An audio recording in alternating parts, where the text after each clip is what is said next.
C'est bon.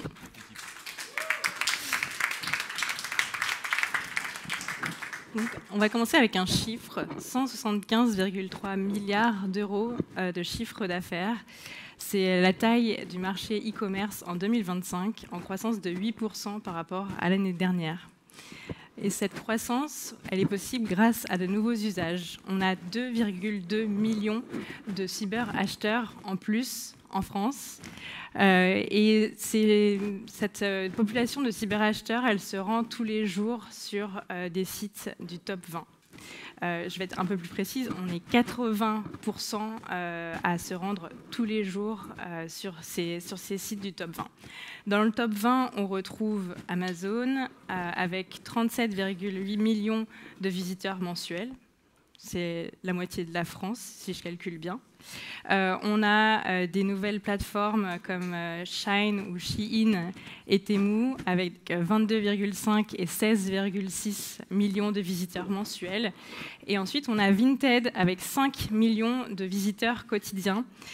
Alors moi, je trouve que franchement, les Français, ils sont un petit peu entre deux vagues, entre la fast fashion et la seconde main. Et on va voir que finalement, notre défi en tant que marque, c'est d'aller capter ces acheteurs et faire en sorte qu'ils sont sur nos sites. Ça, c'est des chiffres assez impressionnants pour le B2C, mais le B2B est aussi un marché très important, puisqu'on considère qu'il est à 32 billions, oui, billions, donc 12 zéros après le chiffre 32. Donc un marché très vaste, donc 32 billions dans le monde, avec le plus gros marché qui est aux États-Unis et la plus forte croissance en Asie. Et cette croissance, bien sûr, c'est possible grâce à tous les efforts que vous faites sur vos sites pour améliorer le chiffre d'affaires, mais aussi grâce à de nouveaux usages. Et on voulait commencer par l'usage autour de l'agentic commerce. L'agentic commerce, c'est le fait de commencer son parcours d'achat par une recherche dans un LLM, donc tous les acteurs que vous voyez sur l'écran derrière moi, et de lui demander, par exemple, quelle est la paire de chaussures que je vais acheter pour faire le prochain GR20. Et il va me suggérer un résultat. Et donc ça, c'est vraiment un changement parce qu'auparavant, on avait les moteurs de recherche et des dizaines de résultats. Et là, avec les LLM, on a un seul résultat. Donc on va chercher, en tant que marque, à être visible sur ce LLM.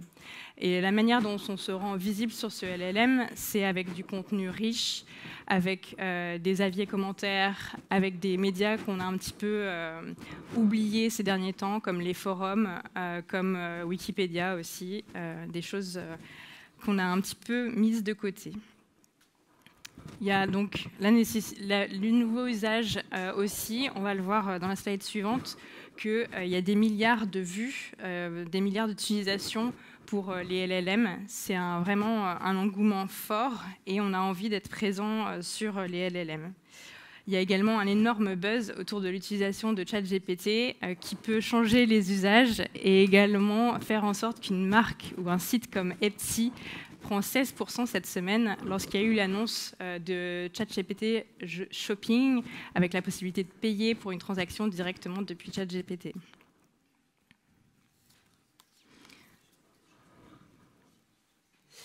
Je vous propose de passer à la deuxième tendance qu'on voit, donc qui est le social commerce. Bon, vous allez me dire, les réseaux sociaux, c'est pas nouveau. On travaille dessus depuis un moment.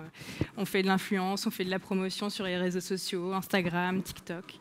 Mais ce qui va changer, c'est la place que prend les réseaux sociaux parmi nos consommateurs. Il y a le lancement de TikTok Shop qui a eu lieu cette année. Et en fait, on voit que les réseaux sociaux sont maintenant un canal d'acquisition, mais aussi un canal de vente à considérer, et qu'on ne peut plus s'en passer. C'est vraiment très important, et on va devoir l'adresser davantage pour pouvoir prendre des parts de marché par rapport aux grandes plateformes que je citais plus tôt. Si je résume, la croissance est là. Il faut investir pour pouvoir répondre aux besoins et aux nouvelles attentes des consommateurs par rapport au LLM et au social commerce. Et on voit en fait que finalement, on va pouvoir se distinguer grâce à une expérience client et une accélération de l'expérience et de la personnalisation. Donc l'expérience client harmonisée, c'est une attente en fait pour se distinguer, comme je vous le disais, des grandes plateformes. C'est une attente importante des marques.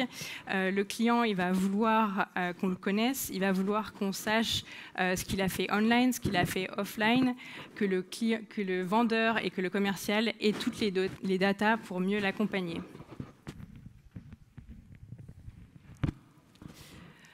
Alors d'ailleurs, ils sont 61% des clients à être prêts à payer plus pour avoir une expérience plus personnalisée. Avant de donner la parole aux équipes Alain Afflelou et de vous expliquer comment ils ont rechangé leur plateforme digitale, on voulait parler d'Adobe Commerce et pourquoi Adobe Commerce est clé dans tout dispositif de transformation pour maximiser les ventes et l'expérience client.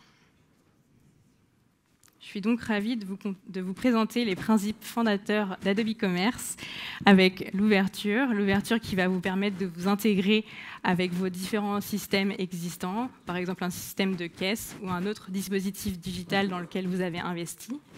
Ensuite, vous allez avoir l'agilité qui va vous permettre d'adresser tous vos business models, que ce soit du B2B, du B2C, du D2C.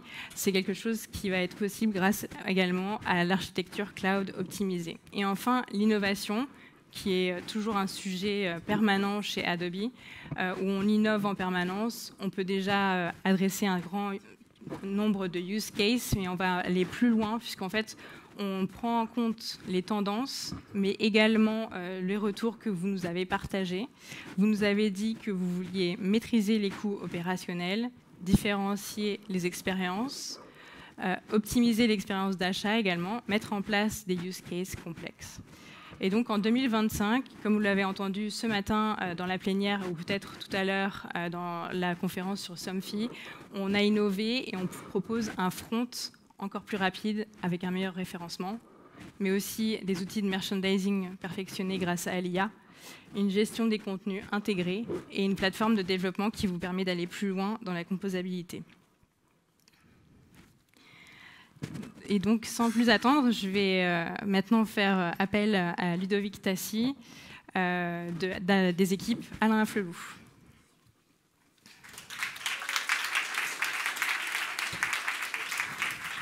Merci. Ludovic, bienvenue.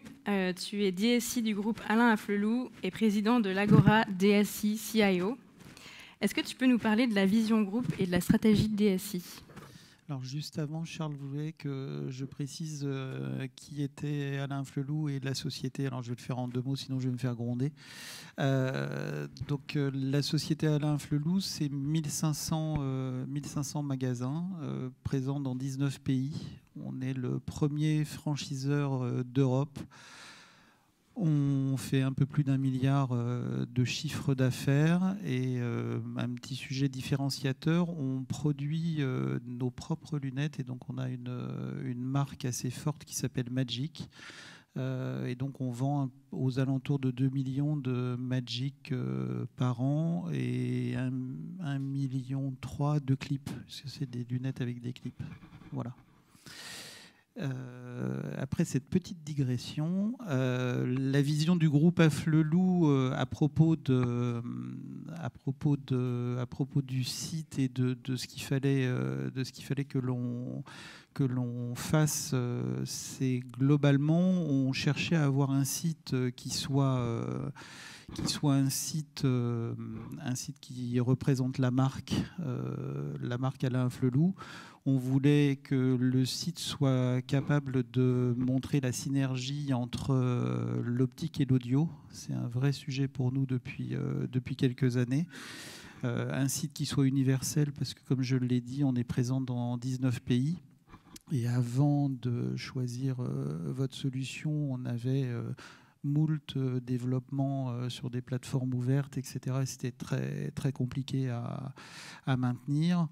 Et puis, on voulait que ce site soit un site vitrine pour nos produits, comme je l'ai dit. Donc, Magic d'un côté, et pour la partie audio, ça s'appelle Incognito, les petits appareils audio qu'on met dans les oreilles.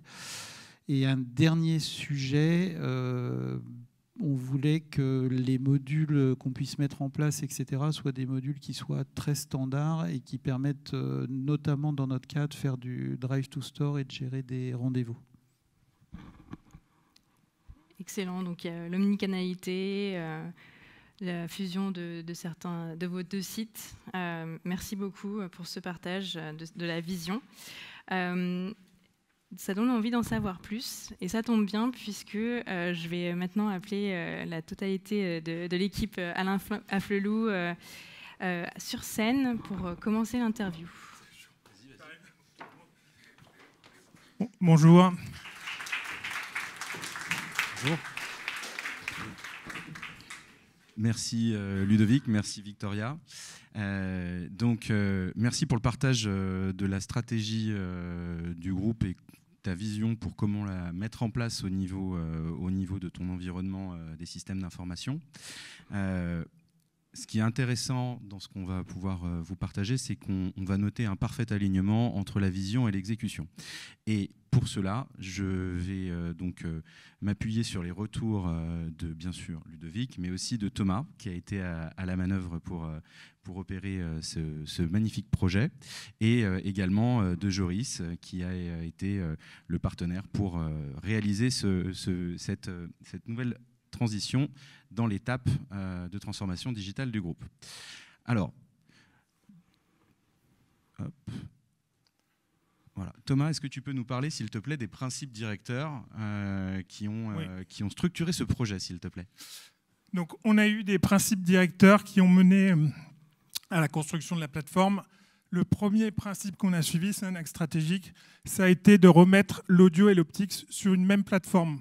Parce qu'auparavant, on avait deux plateformes séparées. Donc là, on a voulu réunifier sur une seule plateforme les deux sites. Le deuxième axe stratégique, c'est un axe qui est une synergie entre le digital et la DSI. Puisqu'en fait, auparavant, on avait deux technologies différentes. Et donc, on veut uniformiser. On veut avoir la même technologie sur les deux sites et pouvoir en fait gagner en efficacité auprès des équipes pour plus d'efficacité auprès des développements. Ça, je crois que c'est un sujet qui était particulièrement prégnant chez vous. Ludovic l'a abordé en préambule. On avait deux équipes globalement. On avait une problématique B2B, une problématique B2C. Chez nous, on a commencé par mettre en place la partie B2B, donc ça c'était géré plutôt par la DSI. Et il y avait une équipe digitale qui était à part et qui gérait les problématiques B2C. Donc en gros, on s'est retrouvé avec des écarts et des redondances, etc. dans les développements. Donc effectivement, là, il y avait la volonté des actionnaires et de notre président de vouloir rationaliser un peu tout ça et économiser des coûts, être plus rapide, etc. Ok, donc ça c'était vraiment un élément qui était important, qui s'inscrivait dans la continuité de la transformation du positionnement de marque du groupe Alain Afflelou et qui était le pendant dans ton écosystème directement. Merci beaucoup. Troisième axe stratégique, donc c'est un axe qui rejoint en fait la stratégie du groupe. Donc le but c'est de continuer à pousser le réseau. Et donc, on a un site qui n'est pas simplement un site e-commerce, c'est un site qui est fait pour envoyer du trafic en magasin. Donc, il a une vocation omnicanale très forte. Et donc, sa vocation principale, en fait, c'est de pousser le drive to store plutôt qu'être simplement un site e-commerce.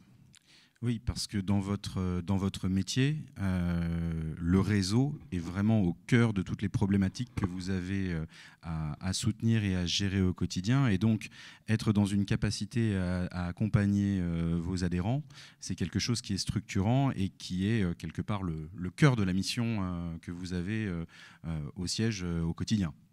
Oui, notre ADN, c'est de faire que les clients, à un moment ou à un autre, rencontrent un professionnel de l'optique et de l'audio. Et donc, il faut, à un moment donné, aller en magasin. Après, il y a d'autres sujets sur des abonnements et autres. Mais en tout cas, l'ADN, c'est ça. Et donc, on s'appuie sur la partie physique avec les magasins et les franchisés. Et donc, du coup, puisque les magasins ont suivi la transformation du groupe d'opticiens et d'acousticiens, il était important que la plateforme digitale puisse relayer tous ces messages et être en adéquation en termes d'unicité d'expérience de ce qu'on pouvait découvrir en ligne en venant interagir de façon progressive avec la marque, avec aussi toute l'offre qui allait pouvoir se retrouver possiblement en ligne, mais aussi dans les magasins de proximité qui composent votre réseau. C'est ça. Ok, merci beaucoup pour ces axes stratégiques. Donc ça c'est vraiment l'articulation entre la vision du PDG, la déclinaison au niveau des systèmes d'information et l'application dans un mode projet. Ça c'est stratégique. Mais concrètement, on va avoir aussi d'autres enjeux qui ont été identifiés. Donc effectivement, après avoir présenté les axes stratégiques, on a des axes opérationnels. Les axes opérationnels, c'est comment on va déployer la nouvelle solution, comment on va choisir la nouvelle solution. Le premier axe opérationnel, c'est d'avoir une technologie qui soit souple. Et donc quand on dit souple, c'est qu'il y ait la possibilité de faire des développements custom, mais aussi d'avoir un certain nombre de fonctionnalités en standard, ce qu'on n'avait pas auparavant. Auparavant, on était sur du 100% custom. Et donc là, on se dit, on veut avoir des fonctionnalités natives de e-commerce, du catalogue, des moyens de paiement, qui puissent permettre en fait de ne pas avoir tout sur de la customisation complète. Donc là, on veut une technologie qui soit souple, ça c'est le premier axe opérationnel. Et dans cette souplesse aussi, tu parlais de transactionnel, il y a une grosse dimension éditoriale, mais il y a aussi une logique de pouvoir être aussi un relais de l'élargissement du réseau, puisque votre croissance se fait aussi par cette extension du réseau. Et donc, du coup, à un moment, il faut aussi pouvoir permettre à des opticiens et des acousticiens de faire des démarches pour pouvoir venir auprès de vous. Et ça, c'est des éléments qui sont aujourd'hui unifiés dans la plateforme et qui apportent une consistance tant d'un point de vue de vos clients directs, quelque part, si on peut dire, qui sont les acousticiens et les opticiens, mais aussi vis-à-vis des clients finaux que nous sommes. Je porte des lentilles aujourd'hui, mais je suis client chez vous aussi. Oui, tout à fait. En fait, il y avait dans cette analyse de qu'on a choisi donc la technologie aussi une axe qui était d'avoir la même techno pour différentes use cases qu'on peut avoir, parce que avant ça, on avait plusieurs technologies, plusieurs CMS qui adressaient chacun un cas d'exemple. Et donc là, c'était vraiment se dire quelle plateforme va pouvoir répondre à la plupart des besoins qu'on a. C'est ça. Donc j'enchaîne sur l'axe opérationnel numéro 2. Donc c'est d'avoir une technologie qui soit scalable. Donc en fait, quand on dit scalable, c'est pouvoir répliquer un corps modèle. Donc on veut pouvoir se dire qu'on a un site qui est maître et pouvoir le répliquer facilement si on veut par exemple développer à l'international ou développer les sites institutionnels. Donc on se dit on va avoir une technologie commune et pouvoir répliquer facilement. Je peux donner comme exemple, par exemple pour l'Espagne, entre le moment où on a commencé le projet, là le projet a duré globalement 12 mois, mais entre le moment où on a commencé le projet et aujourd'hui, il n'y avait pas d'activité audio en Espagne. Entre-temps, l'activité audio est arrivée. Ça avait été développé sur la partie corps modèle, ça avait été développé dans certains pays, dont la France, et donc ça s'est mis en place ultra facilement sur la partie Espagne. Il n'y a pas eu de développement spécifique, etc., etc. Donc quelque part, en fait, cette stratégie de penser une plateforme unifiée qui va permettre de soutenir plusieurs cas d'usage vous a permis de gagner énormément en vélocité pour pouvoir rapidement livrer de l'innovation à un pays qui est porteur de croissance pour vous. Exactement. Okay. On a un troisième axe opérationnel, donc ça c'est pour suivre nos principes directeurs. Le troisième axe opérationnel, ça a été de pouvoir rendre de l'autonomie au métier, notamment au digital. Et donc quand on dit ça, c'est qu'auparavant, On avait un verrouillage qui était assez fort avec la technique, c'est-à-dire que tous les contenus digital marketing passaient par des sprints informatiques. Donc, par exemple, mettre en ligne une bannière, ça passait par un sprint. Un sprint, c'est entre 2 et 3 semaines, donc je vous laisse voir la réactivité qu'on peut avoir dans ces cas-là. Donc là, on veut rendre de la vélocité, c'est un objectif très clair aux équipes digitales. Et c'est pour le bien-être du DSI aussi. Moi, je suis Pour super tout le monde. content. Moi, pour le coup, maintenant, je suis hyper zen. zen. Ils décident de faire des trucs. Ils ont les infos au dernier moment le soir pour la mise en ligne le lendemain matin. Moi, je suis très zen. Eh ben, écoute, Ludovic, on est vraiment nous-mêmes excessivement heureux de pouvoir te rendre heureux en retour. Ça fait partie de la générosité qu'on retrouve chez Adobe. Merci, Adobe. Ok, donc des axes clairement identifiés, des besoins qui sont pour beaucoup clairement exprimés, mais qui apportent aussi tout leur lot de complexité. Quand on a fait ce constat, il y a une question qui se pose, on fait quoi maintenant? Et du coup, il y a une logique qui est le choix. Et donc du coup, comment est-ce que vous en êtes venu à être aujourd'hui sur scène avec nous? Puisqu'à un moment, il y a certainement eu un choix Adobe Commerce qui s'est fait. Oui, donc le choix, en fait, on est passé par quand même un audit, on a audité d'autres confrères, mais on a finalement choisi Adobe Commerce, puisque c'est la solution qui a répondu le plus à nos attentes en termes de stratégie, en termes de principes directeurs. On est sur une solution qui est robuste, avec un tas de fonctionnalités qui sont out of the box, donc pour éviter l'anglicisme, qui sont natives. Donc on a un tas de fonctionnalités natives en standard. On a la possibilité aussi d'adresser des sujets customisables, comme par exemple le store locator. Chez nous, c'était un sujet qui était un peu, qui a été un peu spécifique. Donc on a cette possibilité-là. On a des retours clients qui étaient plutôt positifs aussi, puisqu'on a fait l'exercice de demander des avis autour de nous. Et enfin, on a la capacité à avoir cette synergie entre le digital et la DSI qui était attendue, d'avoir une technologie qui est commune et donc des équipes qui vont travailler sur le même environnement de travail.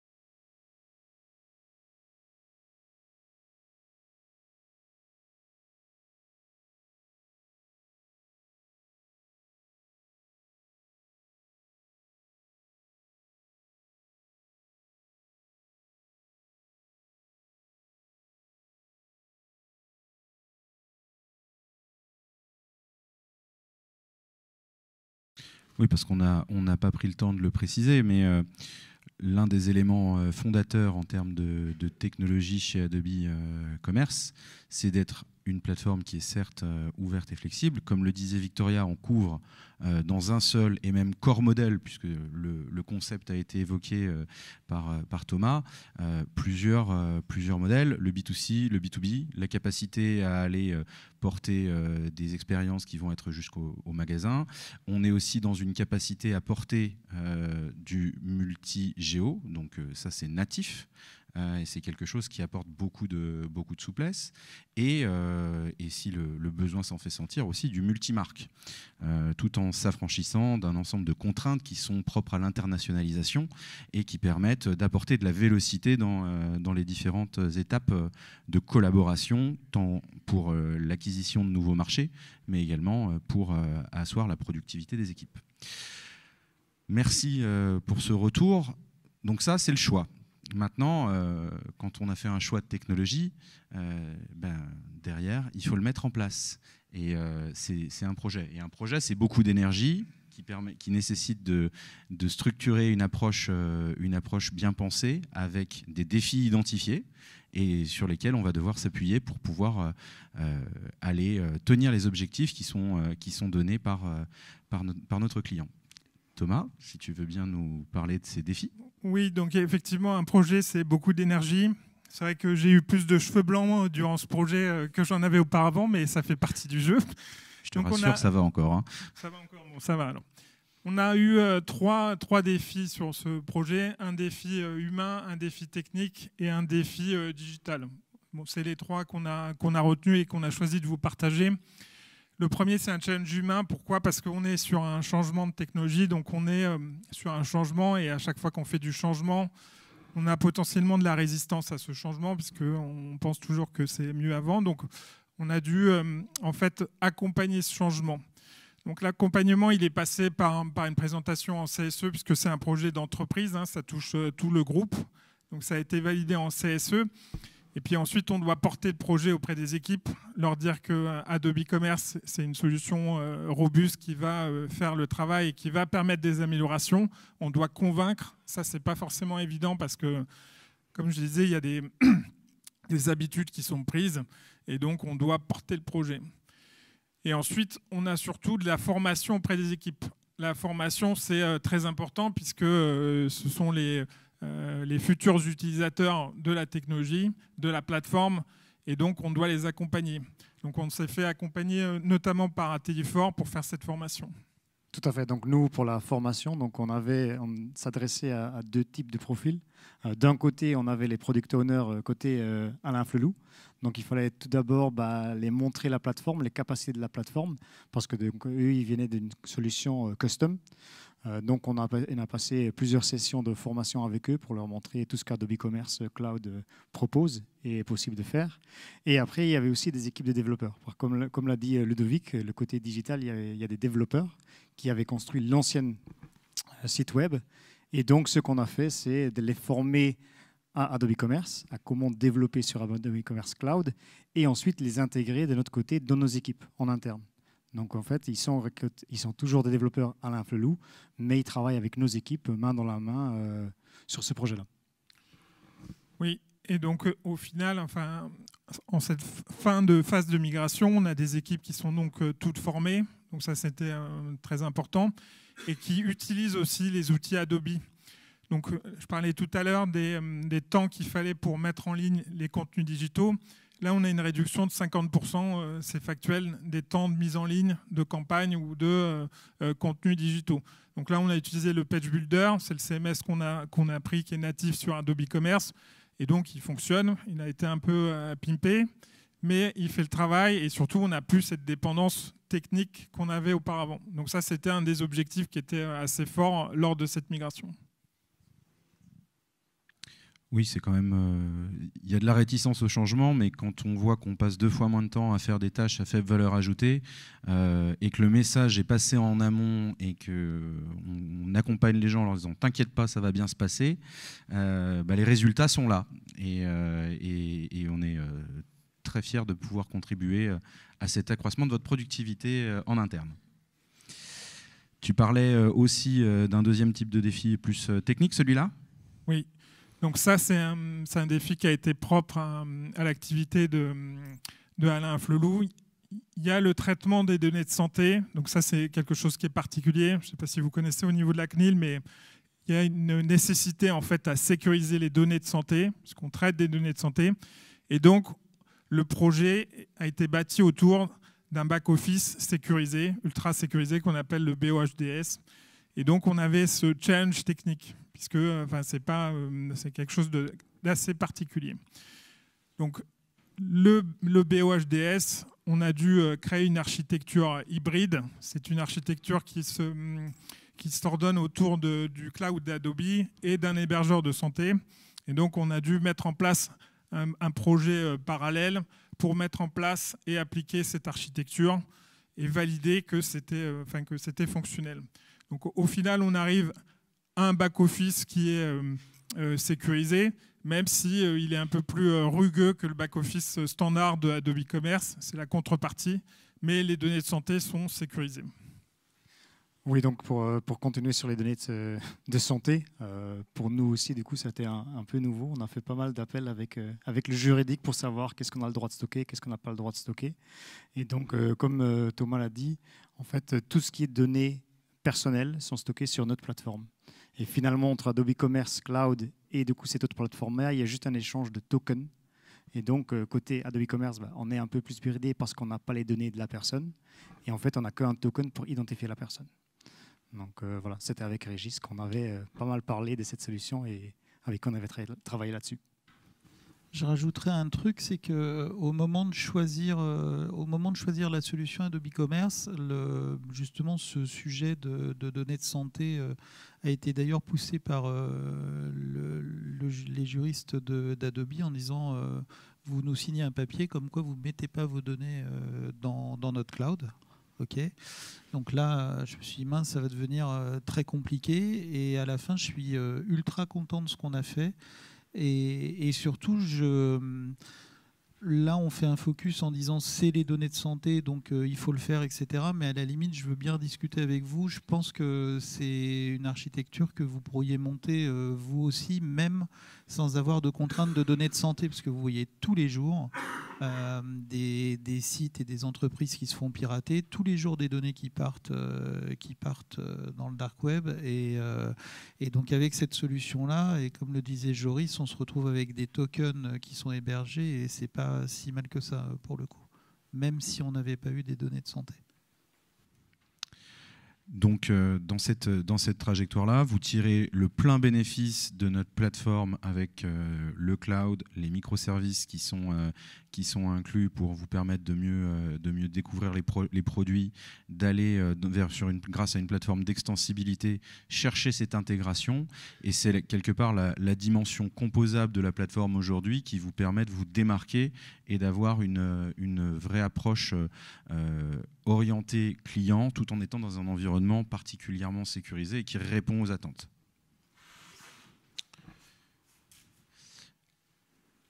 Un troisième et dernier challenge, bon, il y en a eu d'autres mais c'est les plus gros, donc le challenge de la migration SEO. Donc, le challenge de la migration SEO, c'est pour ceux qui font du web, on sait que la migration SEO c'est toujours un point crucial lors d'une migration web. Là, on avait la particularité d'unifier deux sites en un, puisqu'on a unifié en fait le site afflelu.com et le site acousticien.fr.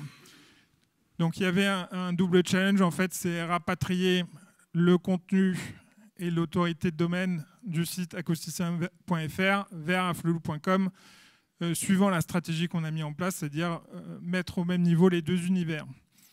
Donc c'est passé en fait par une phase d'accompagnement par une agence spécialisée. En fait, on fait après tout ce qu'on fait lors d'une migration SEO, la migration des contenus, la vérification des balises H1, H2, enfin, tout le process en fait de migration SEO. Les redirections aussi très important puisqu'on redirigeait tout le contenu acousticien.fr sur le site afflelu.com et donc il fallait faire en sorte qu'on tombe bien sur les bonnes catégories, recréer des nouvelles catégories pour accueillir le contenu audio. Et c'est vrai que ça a pris un peu de temps. Le résultat qu'on a au final, c'est que la migration s'est bien déroulée puisqu'on n'a pas de perte de trafic.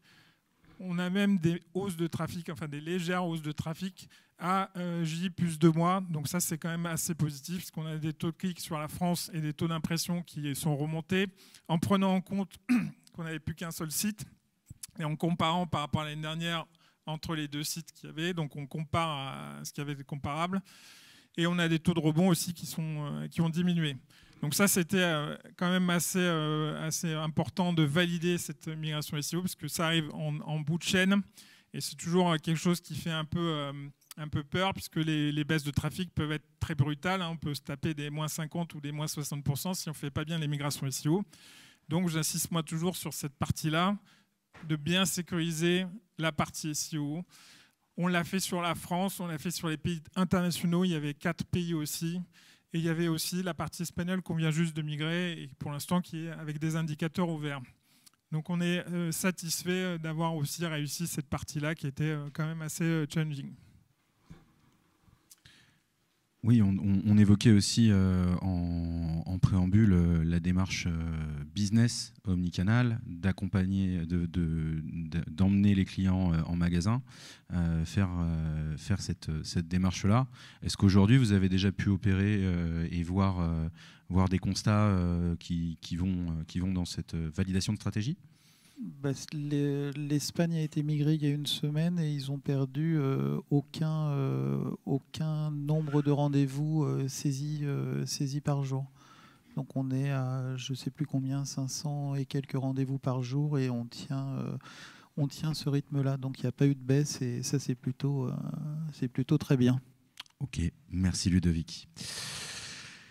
Très bien, donc si je reprends tous les éléments qu'on a pu couvrir aujourd'hui, une impulsion stratégique forte au niveau de la direction générale, relayée au niveau du capitaine du navire de l'Haïti, Ludovic, et qui a été déclinée à travers un projet qui a su identifier les bons challenges pour pouvoir proposer une plateforme qui soit amenée à relever les défis du quotidien, mais aussi tous ceux sur lesquels on va devoir construire à l'avenir, parce qu'on est au début du voyage ensemble et on compte bien continuer à vous accompagner dans cette construction.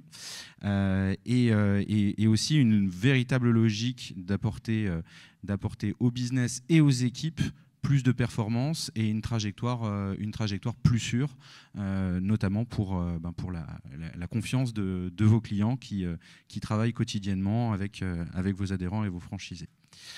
Voilà. Ludovic, je vais peut-être te laisser le mot de la fin. Écoute, en tout cas, nos actionnaires et présidents sont plutôt contents parce que ce qu'on leur avait montré, ce qu'on leur a fait entrevoir il y a une grosse année, globalement, c'est produit. On a fait des économies et ça, c'était vraiment demandé. On a des équipes maintenant qui sont beaucoup plus réactives et ça aussi, c'était demandé.